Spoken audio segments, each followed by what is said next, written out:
Toutes les sous-factions de la mort sont soumises à l'incontestable autorité de Nagash, le grand nécromancien et souverain autoproclamé de tous les morts des royaumes mortels. Cette allégeance commune fait que la plupart des membres de la Grande Allégeance de la Mort sont sans doute les plus unifiés comparés aux autres grandes allégeances. De par le fait, certaines de ces sous-cultures, en quelque sorte, n'existent que pour accomplir la volonté de Nagash, ou même parfois pour une seule mission bien spécifique. C'est notamment le cas des légions Ossiarques et des processions de Anthony. D'autres serviteurs de la mort, cela dit, sont un peu plus volatiles et égoïstes, comme les seigneurs ruines-âmes vampires ou les rois revenants d'Héracle mort, qui se sont damnés à la non-vie en échange de pouvoir continuer à exister. Il y a aussi bien sûr les cours de Manchère qui elles sont un peu particulières, car eux-mêmes n'ont pas vraiment conscience de ce qui se passe vraiment autour d'eux et qui ont un peu leur propre version de ce qu'est la réalité. De par le fait, ils sont sans doute les serviteurs de la mort avec lesquels il est le plus difficile d'interagir de par leur inconstance. Aussi, Nagash n'a pas que des serviteurs morts-vivants. Beaucoup de mortels nécromanciens le servent et bien des cultures à travers les royaumes mortels le révèrent. Parmi les cours manchères des rois abhorrents vampires qui ont hérité de la folie d'Ushoran, le mortarque de l'illusion, il en est 4 qui sont considérés comme les grandes cours, de par leur population, leur puissance, mais aussi suite à des actes qui les ont rendus tristement célèbres. Parmi elles, la plus en phase avec le mortarque Ushoran est celle des Mornephos. Autrefois, ils étaient de nobles chevaliers protégeant les peuples de Shaiish contre des monstres, de nobles héritiers d'anciens royaumes du nord des territoires primordiaux. Ils défendaient une vertu inébranlable où le fort devait protéger le faible et où les seigneurs combattaient aux côtés de leurs vassaux sur le champ de bataille. Lorsque le siècle rouge, avant l'âge du chaos, arriva, ils refusèrent de céder le moindre pouce de terrain, s'engageant courageusement dans des décennies de guerres terribles. Leur civilisation a fini par s'effondrer. Cependant, leur obstination a survécu à travers leur folie dévorante, lorsqu'ils ont fini par se faire infecter par des abhorrents. C'est là que naquit la grande cour de Mornephos. Parmi les grandes cours des abhorrents, elle est l'une des plus anciennes et plus respectées. Ses membres se considèrent comme des parangons de chevalerie, suivant des traditions de courtoisie et de noblesse. Même après la chute de leur royaume, ils continuent de voir leurs terres dévastées comme des domaines prospères, peuplés de sujets fidèles et travailleurs. Ils voient les vampires abhorrents qui ont pris contrôle de ces territoires comme leurs seigneurs légitimes. Dans leur délire, les chevaliers et les serfs de Mornephos poursuivent leur quête de justice, convaincus d'être les derniers protecteurs de l'innocence dans un monde en proie aux ténèbres. Les Mornephos ne se cantonnent pas seulement à leur terre à Shaiish. On peut aussi les voir à travers les royaumes mortels, car ils sont les plus fervents partisans de la guerre de l'Errange d'Ushoran. Sous les ordres de leurs grands seigneurs, leurs armées s'avancent à travers les portes au royaume, portant leur justice implacable aux confins des royaumes mortels. Mais bien évidemment, ce qu'ils considèrent comme une croisade pour libérer les opprimés est en réalité une série de carnages aveugles. Là où les Mornephos marchent, les avant-postes frontaliers des cités de l'ordre tombent, devenant des abattoirs ressemblant à des boucheries où les rares survivants sombrent à leur tour dans la folie des ghouls. De par cette identité chevaleresque forte, les abhorrents et courtisans de Mornephos possèdent une présence fascinante, un charisme lugubre qui attire à eux d'immenses hordes de mordants comme un aimant. Leur vision démente de l'honneur et de la justice inspire une loyauté presque indéfectible. C'est sans doute ce qui a fait que cette cour est l'une des plus peuplées. Ensuite, il y a la cour Nabé de mystère de Cave d'Œil. Selon les légendes, ces chevaliers prêtèrent autrefois allégeance à un grand guerrier qui œuvrait pour répandre la civilisation à travers les royaumes. Mais lorsque le chaos déferla, leur maître leur confia une mission cruciale: retrouver des artefacts cachés dans des cryptes antiques, afin de protéger ces trésors et artefacts jugés trop dangereux pour être utilisés. Les coffres de leur royaume, qui étaient à Shamon, le royaume du métal, ont naturellement attiré énormément de convoitises. Hélas, ils finirent par échouer. Obsédés par leur serment et perdus dans leur quête, ils furent peu à peu consumés par la faim. Pour survivre, ils commencèrent à dévorer les cadavres de leurs ennemis, puis leurs propres écuyers. Le point de non-retour fut franchi lorsqu'ils se mirent à consommer leurs fidèles destriers. La folie s'empara d'eux et ils disparurent, du moins d'après les légendes, car en vérité la lignée de Cave d'Œil existe encore. Elle est aujourd'hui dirigée par d'anciens grands maîtres devenus des créatures abominables. Ces anciens chevaliers chevauchent des hurleurs nocturnes, tandis que d'autres ont été transformés en monstres de chair et de muscles. Même si leur forme n'est plus la même, leur quête demeure inchangée. Ils cherchent et pillent sans relâche des tombes et des cryptes, continuant à poursuivre leur mission ancestrale. Cependant, ce ne sont plus des trésors qu'ils réunissent, car dans leurs esprits déformés par la folie, pour eux, chaque mausolée pillé est un palais, chaque tombe mise à sac, un coffre au trésor. Tout ce qu'ils ne découvrent vraiment ne sont que des cadavres et des restes desséchés, qu'ils vont défendre avec ferveur comme de précieuses reliques. Il y a ensuite la grande cour des Cloquepeaux, qui va un peu déroger à l'image chevaleresque des deux autres. Cette cour trouve ses racines dans un empire voué à un culte solaire, établi à Aqshy, le royaume du feu. Autrefois, ce peuple fervent vénérait Ish, le royaume de la lumière, qu'ils considéraient comme la source de toute pureté. Leurs prêtres offraient en sacrifice une part de chaque récolte, priant pour l'abondance et l'illumination. Mais comme c'est le cas pour beaucoup d'autres cours, tout bascula avec l'arrivée de l'âge du chaos. Les flammes infernales ravagèrent leurs champs, la famine s'installa et le désespoir fit naître le fanatisme. Les offrandes de nourriture furent remplacées par des sacrifices humains. D'abord les vieillards et les plus faibles, puis les croyants eux-mêmes, qui se jetèrent dans les flammes en quête d'un passage mythique vers Ish. Leur folie les conduisit à voir ces immolations comme un acte de pureté absolue. Ce fut à ce moment que les vampires abhorrents firent leur apparition. Attirés par l'odeur de chair brûlée, ces créatures immortelles furent perçues comme des messies. Leur peau parcheminée et calcinée semblait être la marque d'une bénédiction solaire, et leur immunité aux flammes les désigna aux yeux des suivants comme les véritables enfants de l'été. Parmi eux, les fléaux des cryptes ailés furent vénérés comme des anges célestes, capables d'approcher la lumière qu'ils adoraient tant. Désormais, les Cloquepeaux répandent leur foi dans le royaume mortel à travers des campagnes de terreur. Leurs armées déferlent sur le champ de bataille, précédées par les seigneurs ailés qui, dans leur délire, se croient auréolés de sainteté. Leur passage ne laisse derrière lui que des ossements blanchis par le soleil et les cités réduites en cendres. Ces ghouls ne se voient pas comme des prédateurs, mais comme des missionnaires divins.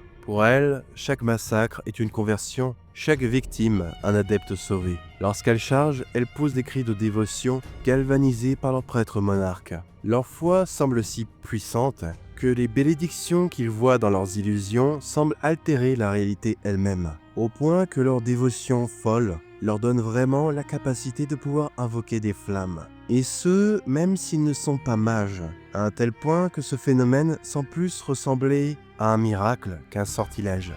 Puis vient la quatrième des grandes cours, celle des Carnesans. Leur peuple était originaire de ce qu'on appelait les royaumes paisibles, une culture située en Tondia, Agur, le royaume des bêtes. Ce peuple était réputé pour vivre en harmonie avec la nature, suivant des principes de jeûne et de méditation. Ils considéraient la chasse comme un mal nécessaire, et leur souverain était réputé pour leur sagesse et leur patience. Mais bien évidemment, cette philosophie pacifiste s'est avérée impuissance lors du siècle rouge. Impuissants, leurs rois virent leur peuple être massacré. Cette horreur brisa leurs esprits et ouvrit la porte à une transformation irréversible. C'est alors que, comme à son habitude, le désespoir attira les rejetons d'Ushoran. Les abhorrants les trouvèrent et leur insufflèrent une nouvelle vérité, une vision déformée de la réalité où leur soif de sang se confond avec une mission bienveillante. Maintenant, les Carnesans continuent de croire qu'ils poursuivent la paix et l'ordre, alors qu'en réalité, bien sûr, comme tous les autres manchères, ils se comportent comme des prédateurs frénétiques. Leur connexion particulière avec le royaume des bêtes est si profonde qu'ils ont commencé à enfoncer dans leur propre chair de la pierre du royaume de Gur, persuadés d'incarner la volonté d'équilibre du monde sauvage. Les légions ossiarques sont l'arme de Nagash pour conquérir les royaumes mortels. Elles ont pour tâche d'occuper différents territoires et de multiplier leurs rangs en appliquant la dîme d'os à des populations de mortels. Ces dernières sont censées offrir les os de leurs morts dans des quantités équivalentes à un pourcentage de leur population. Et si elles ne peuvent s'acquitter de la dîme, eh bien, même les vivants des os. La légion qui figure indéniablement au sommet des autres est celle des prétoriens mortis, les loyaux serviteurs du puissant Catacros, mortarque des nécropolis lui-même. Presque aucun mort-vivant n'a propagé la dîme d'os aussi loin qu'eux, et leur tableau d'honneur est rempli de massacres brillamment orchestrés. La philosophie de Catacros est imprimée dans l'essence de chacun des prétoriens Mortis. Lorsque Nagash nomma pour la première fois le Mortarque maître des légions Ossiarques, l'une de ses premières actions fut de chasser les âmes des valeureux généraux qu'il avait servis d'un côté ou de l'autre de la tombe. Les Mortisans ont ensuite brisé leurs esprits par le biais d'un processus qu'ils appellent la distillation spirituelle. Puis ils ont imprégné chaque corps des prétoriens d'une partie de l'expertise d'un de ces seigneurs de guerre déchus. Ces cordes vont d'ailleurs ensuite porter des noms en référence à eux. Par exemple, la corde jakakienne dispose d'une partie d'un seigneur nommé Jakak le Sage. Cet héritage explique en partie la soif de conquête obsessionnelle des prétoriens Mortis. La Légion a acquis sa réputation grâce à leurs actes sur un millier de champs de bataille. Des plaines de poussière de Prétoris à la zone ravagée des 8 points, de la Porte de la Faim, en passant par la bataille du sommet du mont Avalénor. En tant que guerrier élu de Catacros, il porte de nombreux titres, tous chargés d'effroi, mais le plus tenace est celui des 10 000 cohortes. Chacune unifiée dans leurs esprits et leurs objectifs par les éclats d'âme qu'ils partagent.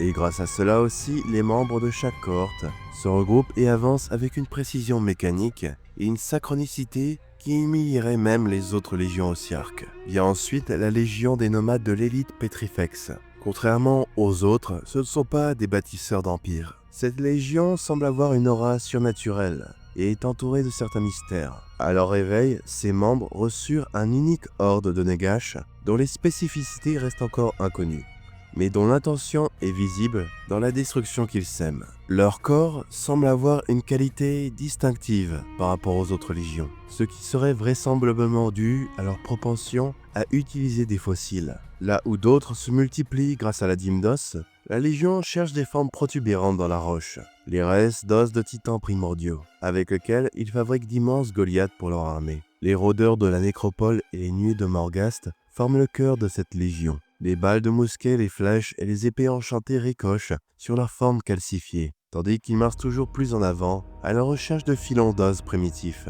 Manipuler des fossiles vieux de plusieurs millénaires ne serait pas chose aisée. Même les nécromanciens accomplis préfèrent travailler avec des os frais, car plus les dépouilles mortelles restent sans contact avec l'étincelle de vie, plus elles peuvent résister aux arts interdits de la nécromancie. Mais les mortisans des Petrifex semblent investis de capacités particulières qui leur permettent de passer outre ces lois arcaniques. La Légion est d'ailleurs entièrement dirigée par des mortisans, un conseil connu sous le nom de la Cabale nécrosienne. Ces artisans sorciers évitent toute individualité, contrairement à d'autres légions qui vont hériter de traits des âmes qui ont été utilisées pour les créer. La raison à cela est que le grand nécromystique, le plus ancien de la Cabale, pense que maintenir une identité personnelle est une utilisation non optimale de ressources, si bien que les autres membres sont aussi connus par leur titre et non par un nom. De par leur quête particulière, on peut trouver les membres de cette légion bien au-delà des frontières de l'Empire ossiarque. La légion suivante est celle des seigneurs staliarques. Célèbres pour leur cavalerie, ils forment l'avant-garde de l'Empire ossiarque. La vitesse et la férocité sont leurs armes. Leur immense formation de cavalos lève des nuages de poussière colossaux lors de leur charge. Cette vitesse serait due à la tendance de la Légion à utiliser des os frais arrachés sur un champ de bataille pour réparer et fabriquer des guerriers, ce qui leur donnerait une étincelle de vie récente, ce qui les met un peu en opposition avec l'élite Petrifex sur ce point. En somme, certaines légions semblent se spécialiser dans des types d'os particuliers. Ces jeunes os offrent à la Légion une agressivité peu commune chez les ossiarques. Il y a cela dit une sorte d'effet secondaire visuellement. Ils sont constamment couverts de sang qui s'écoule de leurs os tachés. L'attirance des staliarques pour la cavalerie serait due au fait qu'ils ont été initialement conçus à partir d'os et d'âmes issus d'une source unique, les tribus montées des terres des Quis, un sous-monde de tribus de nomades cavaliers situés au nord-est d'Ossia. Par conséquent, les coutumes de ces clans persistent au sein de la Légion, même après plusieurs décennies de remplacement et de renforts. Leurs cavaliers prodiguent de façon obsessionnelle des soins à l'intention de leurs étalons, alors que les suzerains favorisent les duels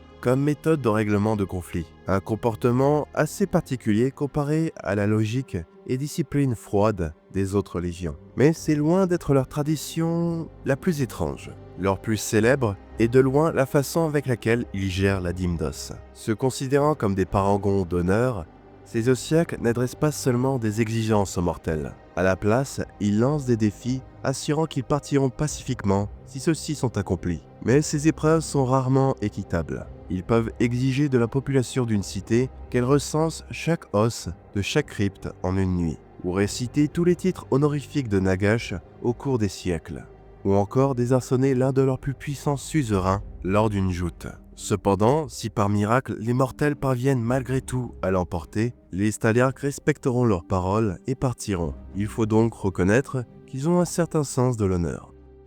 Et ensuite, l'Ost d'Ivoire. La mission qui leur a été confiée est aussi simple qu'ambitieuse. Conquérir Gur, le royaume des bêtes. La Légion est sous le commandement de Gorixa, la reine tueuse de Drac et la monarque des défenses. La méthode de construction des corps de cette légion diffère un peu des autres, car ils recherchent activement des défenses et des os de Behemoth. Lorsqu'une grande bête est abattue et que son terrain de chasse est pacifié, l'Ost d'Ivoire érige une nécropole sur le site de sa victoire. L'apparent de fourrure et écailles tannées des créatures massacrées. Un symbolisme qui viserait à rappeler que la sauvagerie primaire ne peut lutter contre la discipline et l'ordre militaire.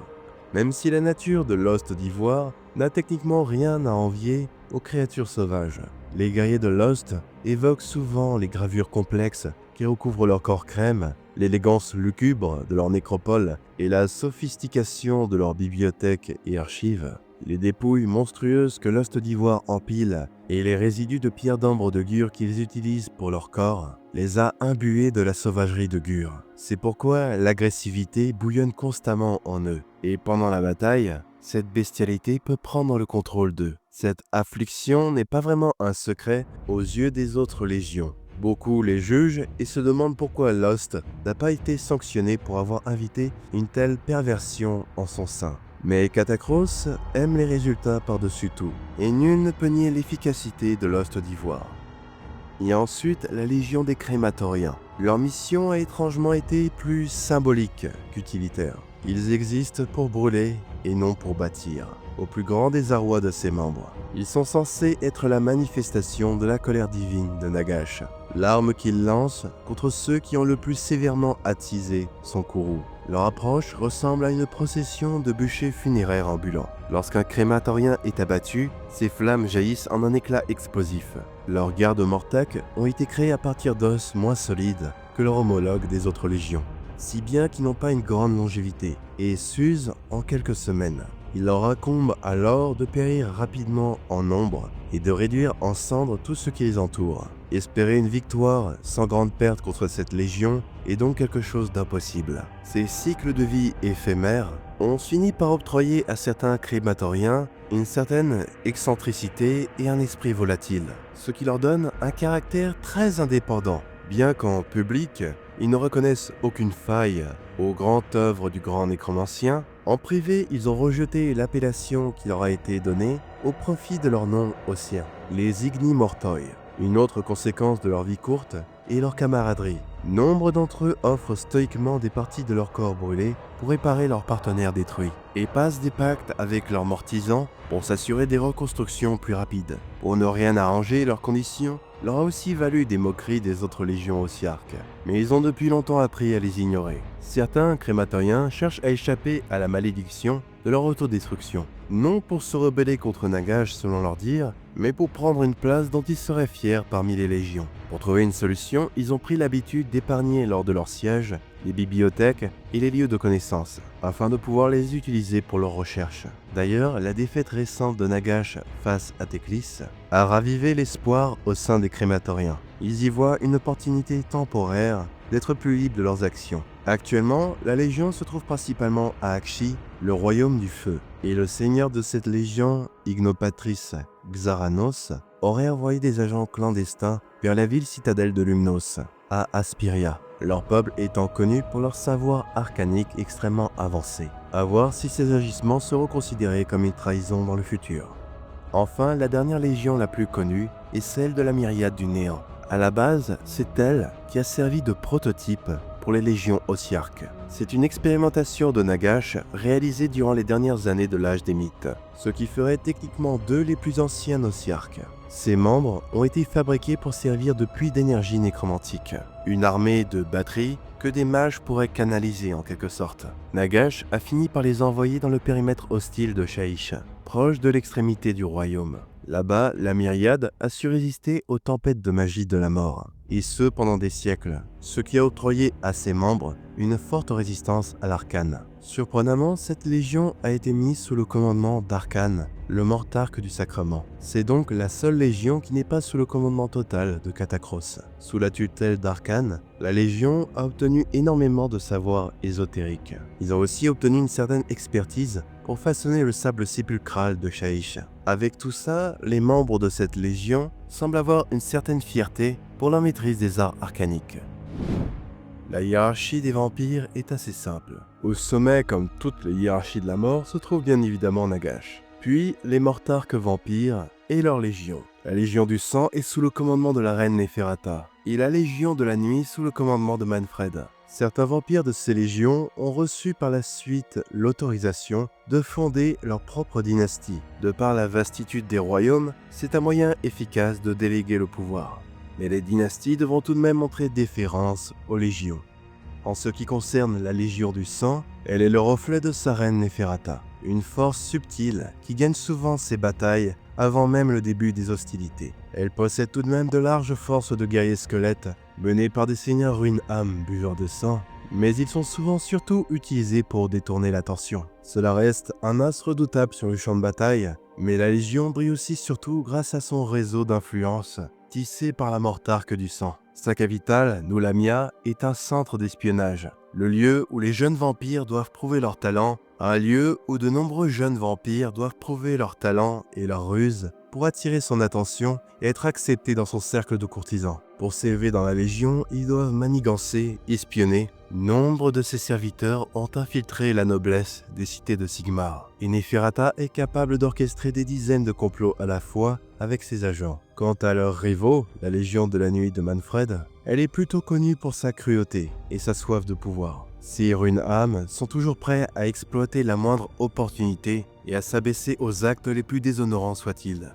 Ils n'ont cure de l'honneur, car le mortarque de la nuit considère cela comme une entrave aux objectifs qu'il s'est fixés. Sa soif de conquête a permis à la Légion de la nuit de dévaster les terres des vivants. Par conséquent, Nagash s'accommode de la duplicité de Manfred, jusqu'à présent tout du moins, car il sait que le mortarque agira toujours dans son intérêt personnel. Il faut se méfier de son opportunisme, car il sait tirer parti de n'importe quelle situation, même les plus précaires. Par exemple, pendant les événements des Royaumes brisés, lui et ses armées avaient été envoyés en Guiran. Cependant, il a été très rapidement repoussé. Mais il a aussitôt profité du fait que sa rivale Neferata avait aussi été envoyée dans un autre royaume pour aussitôt envahir son territoire et en prendre le contrôle. Ce qui est assez téméraire de sa part, car en ce faisant, il défie aussi l'organisation hiérarchique des mortarques décidée par Nagash. Cependant, ce dernier ne semble pas vraiment y prêter attention. Il n'a que faire que ces mortarques se chamaillent entre eux. Il voit peut-être même ça comme quelque chose de positif.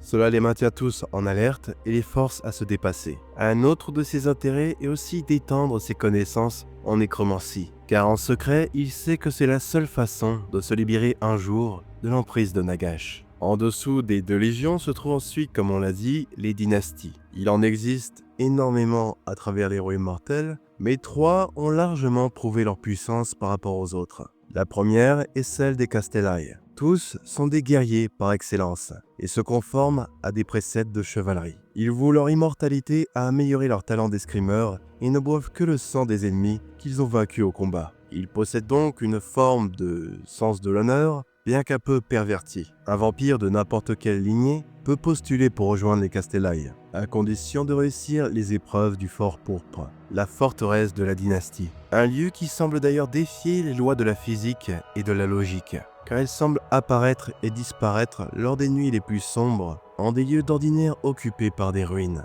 Et lorsque la forme apparaît, leurs pierres se transforment en imposantes murailles et entourent de la couleur du sang caillé. C'est là que vivent la plupart des Castellae, aux côtés de leur maître, le prince Vordrai, un vampire maudit à cause de ses traîtrises passées. condamnés à réintégrer cette forteresse à chaque nouvelle aube. Quand des Castellae quittent le fort pourpre plus d'un jour, ils vendent leurs services en tant que mercenaires, car ils savent qu'il faudra un certain temps avant de retrouver le fort pourpre. Il est généralement très compliqué de prédire ces différentes apparitions. Les légendes des plus grands guerriers Castellae sont recopiées dans des chroniques par des scribes à la langue coupée dans le fort pourpre. On dit que leur plus ancien parchemin parle d'un chevalier mort-vivant qui tua un dragon empereur et but son sang, ce qui lui aurait permis d'apaiser définitivement sa soif rouge. Une histoire qui fait beaucoup penser à Aborash, le dragon de sang. Un titre qui a d'ailleurs été utilisé pour décrire un puissant guerrier à Shaish. Le retour du peuple des Draconites aurait d'ailleurs ravivé l'intérêt des Castellae pour cette légende. Tuer des princes dragons serait non seulement un acte glorieux, mais aussi un moyen de devenir assez puissant pour briser n'importe quelle malédiction. Il y a ensuite la dynastie des Avengori, un autre ordre de chevaliers vampires qui prétend avoir totalement embrassé sa nature vampirique. Ils ont renoncé à adopter une apparence aristocratique pour s'abandonner à la colère de Gur, ce qui a fait d'eux une dynastie de monstres difformes. Cette dynastie est dirigée par les seigneurs vangoriens, dont fait partie Lokavai, la mère des cauchemars. Les vampires ayant conservé un aspect humain sont méprisés par les Avengori, qui se voient comme des élus et sont soumis à des rituels horribles qu'on appelle le Maras Rangar et le corps à corps. Dans ces rituels, un vampire peut être enchaîné à un rocher avec du sang autour de lui tout en faisant face à une porte au royaume Vergur, un procédé qui vise à accélérer leur mutation. Leur repère se trouve d'ailleurs sous les dunes de Saskatran, à Gur. Là-bas se trouvent d'immenses cavernes et sur leur plafond sont accrochées des forteresses semblables à de gigantesques stalactites. Ils n'auraient pas été construits par les Avengori, mais par une ancienne race inconnue.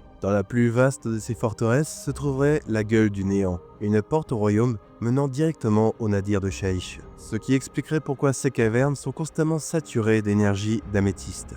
Enfin, la troisième dynastie est celle des Virkos, qu'on surnomme aussi les Seigneurs Loups. Si les Castellae cherchent à maîtriser leur nature vampirique et les Avengori à l'embrasser, les Virkos semblent être parfaitement au milieu. Ils cherchent un équilibre précaire entre leur contrôle d'eux-mêmes et l'utilisation de leur forme animale. L'origine de cette dynastie semble être assez différente des autres. D'après leurs croyances, leur immortalité aurait été accordée par un dieu animal nommé Runspul, le limier des Cairns. Les érudits de Shaish pensent que Runspul pourrait être une autre forme adoptée par Nagash, une théorie à laquelle les vampires Virkos n'adhèrent absolument pas. Pour eux, la malédiction qui les affecte est différente de celle des autres Runham, car chacun de ces vampires partage des traits avec l'animal totémique qui est vénéré par leur culture. Et ils sont très fiers de leur héritage bestial. Une identité très forte qui fait des Virkos une lignée très unie comparée aux autres. Beaucoup d'entre eux conservent des archives généalogiques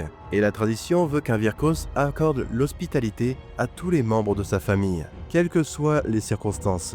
En un sens, sa dynastie suit le comportement de meutes de loups.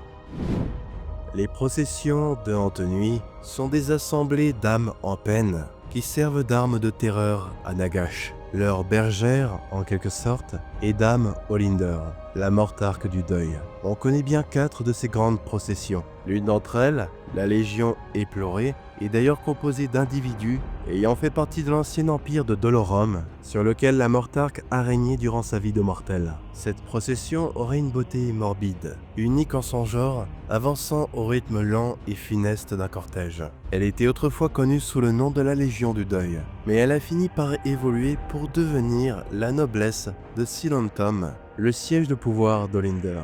La Légion éplorée s'est épurée des âmes inférieures pour ne garder que ceux qui incarnent la royauté spectrale des hantes nuit. Chaque apparition de cette armée est une scène saisissante. De nombreuses bannières flottent au vent alors que des pétales de rose noire tournent sur leur passage. Et les corps des héros résonnent dans une cacophonie troublante. Une cérémonie visant à annoncer la conquête d'une nation. Et surtout, l'arrivée de Dame Olinder, son conjoint silencieux Kurdos Valentian, ainsi que leurs courts et sinistres domestiques spectraux. Mais cette monarchie de l'au-delà ne se déplace jamais seule. Elle est accompagnée de ses geôliers, de ses tortionnaires et de ses bourreaux, ainsi que des âmes damnées de milliers de criminels issus des prisons du palais de la Mortarque. Mais si la Légion éplorée représente la noblesse d'Olinder, La procession de l'Ost d'Émeraude représente sa colère. C'est une armée de cavaliers chevauchant une tempête d'énergie vert pâle. La mission de ces chevaliers est de partir en quête d'une âme particulière à anéantir.